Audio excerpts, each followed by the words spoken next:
Samuel Moloi, farmer. Whereabouts is your farm, Samuel? It's in Forisbeek, in the Eastern Free State, in a small town called Forisbeek there. Now, for every good farming story, there's a not-so-good farming story, and unfortunately you guys are having a not-so-good story at the moment. What basically is the problem that you're having? Actually, I'm having the problem of having the land where I'm exercising and putting the thing which I'm passionate about, farming, on it. So you're farming the land, but you can't own it? Yeah, no, I'm just leasing the land. I don't have a farm.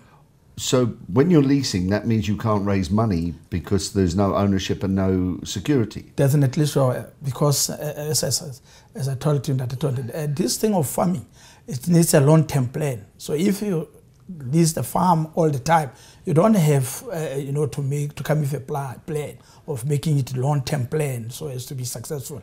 And diversifying it, having some cattle, it needs something like that. But if you still leasing the land all the time, you don't exercise it right, you don't compete well, you see. Well, the obvious thing is, have you tried to buy it? I've got a lot of farmers I've presented to the land affairs in the regional office in Bethlehem. So let me stop you here. Now, you tried to buy the land that you're farming on. Was the person who owned it willing to sell it to you? Yes, that is. And you had a signed agreement? Yes. And then everything went wrong? Everything went wrong. I presented it to land affairs to help me, but they never. It's a lot of farmers. On one case, they say I must photostat all my family members and bring it to them. Then I do that, I bring the copies of them. After that, they want 900,000 to me. Say, to get that land, 900,000. If I've got 900,000, I can buy a land for myself. They want 900,000 rand for you, but yes, the person who owns the land is selling it to you. How does that work out? Then I don't know. I asked myself, that's how the deal was off. Then the other one, it's a lot of farmers I give to them to help me buy the land for me. No, but they never bought the land. They never even give me the report. What happened about the land? So, I'm getting a little confused here. What you're actually saying is that you have signed documents, which we've seen, showing that you are willing to buy the land. The owner says, yes, I want to sell to you, and signs a document. And then you can't sell it. You can't buy it, and he can't sell it. This is the example of that. They even talk to that owner to lease the land when they are busy with papers and process of buying it, to lease that land to me. This is the proof from their offices.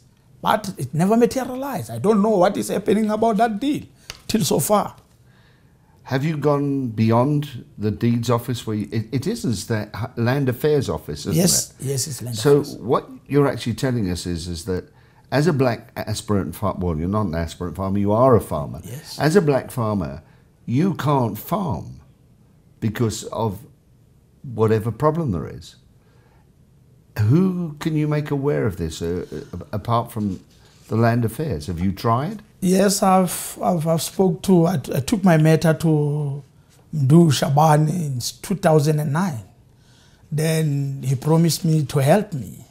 Then I never know how far he is, but it's about 4 days back. I SMS him through my phone and say, hey, you promised to help me, but till so far, nothing. And I'm a potential farmer.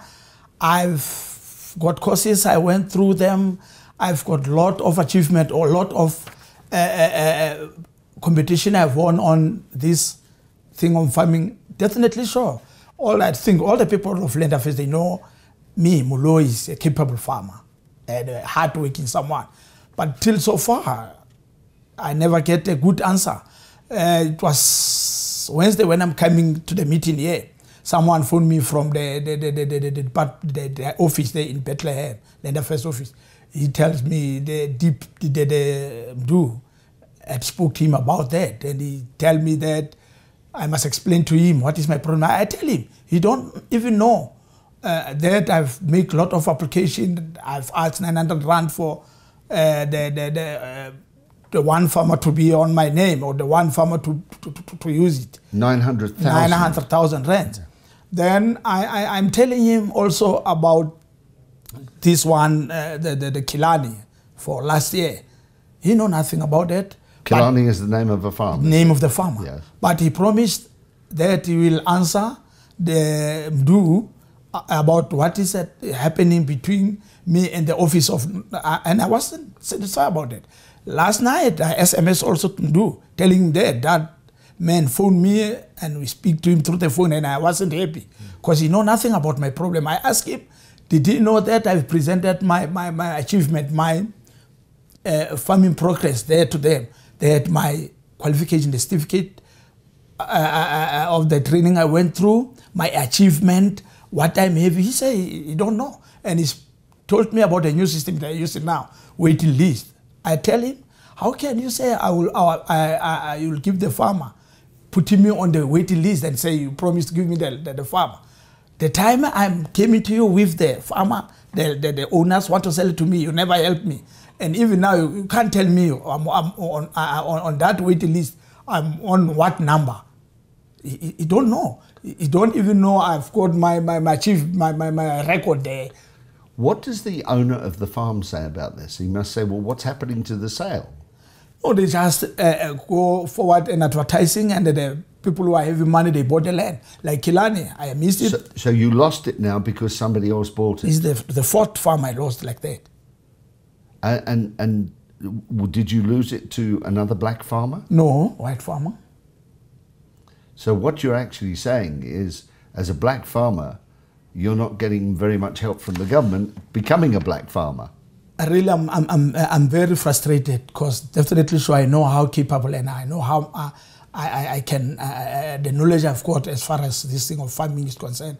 And I know I can deliver. I can even help on job creation. I can even help on poverty alleviation, and I can produce food for this country, for the food security. I know very well I can do wonderful on that.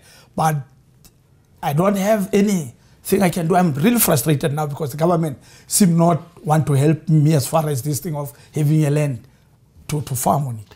If I said to you now, here is your chance, Samuel, to talk to the minister, and what would you be saying to her? Really, I want to really I will be happy. I want to meet the minister because I don't see any help. I even went to the office of Land Affairs in Bloemfontein there. I never get help. I make an appointment with them, telling them I will come on this day. Then they say yes. I phone them early in the morning when I'm driving for respect to Bloemfontein. It's about 300 Ks. I went there, but they never pay attention to me. I came in, one of the ladies there tell me the man I'm supposed to see is busy. After 10, 15 minutes, they say that man is not there, it's out. I wait there till 1 o'clock. I never get help from them.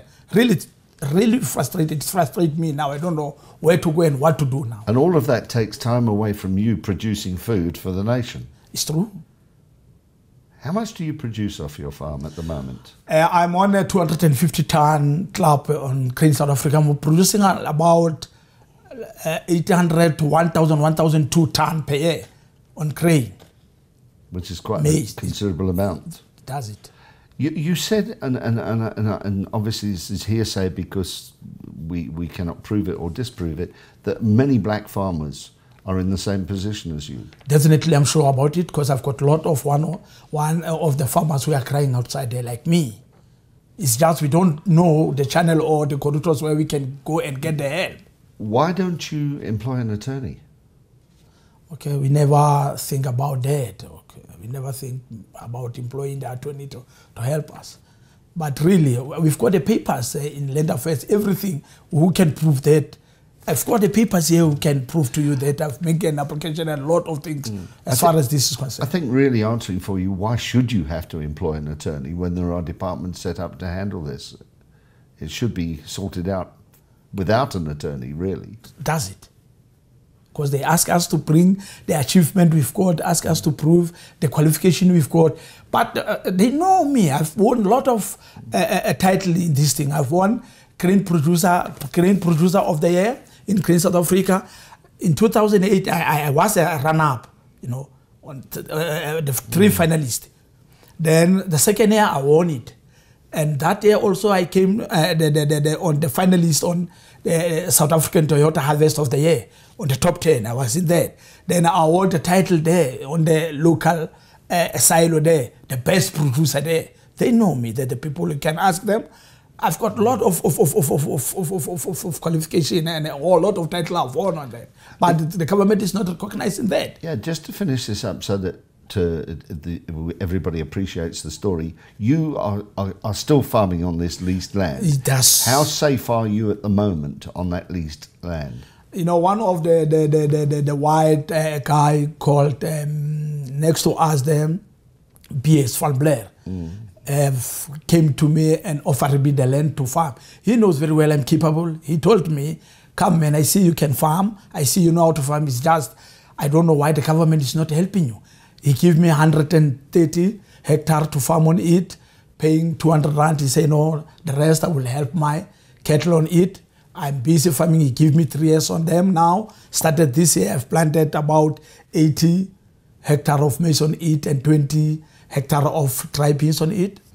And on the communal land, not municipal land, I've got 110. I've planted maize on it now. Very nice, brilliant. Nice maize. Looking for up to 6 tons plus. And to end it, the plight of the farmer isn't confined just to a colour, black or white. All farmers are having problems. No, they don't have problems, especially in Forestburg. Farmers are willing to help. The big guys are willing to help. Guys like Gilles Kepper. You know, I remember 2 years, 3 years back, one of our black farmers there have a problem of boom spray, spraying the chemical on the wheat for the wheat and the pest, you know. He went to Michael Skepper, is one of the big guys there. He know how to farm, he's a successful farmer. Then he gave him his new boom spray to go and spray with the tractor to go and spray on the land. He even give him a second-hand nice boom spray to that, a black farmer to go forward with farming. They are willing to help. As I started farming, I was helped by one of the guys they called David Exley. The time I told him I like farming, I'm passionate about farming, he gave me the land, about 30 hectares. He prepped the land with his own tractor, own people. Then I just came there with the seed and fertilizer. He helped me. I produced about 7 tons a hectare, a ton on a hectare. Then the next year, then I started hiring the land from the municipality. White guys are willing to help really around there. I think what I was saying, a farmer's a farmer and colour doesn't matter. No, doesn't, no. When we're talking about farmer or farming, we're talking one language, farming. It doesn't matter you apply pink, white, no, there's no side. The problem is one, if there is no rain, it's not rain for the white or black farmers, it affects us. If the price is down, it affects us, everything. It's like that. Farming is one thing, there's no color on farming, no.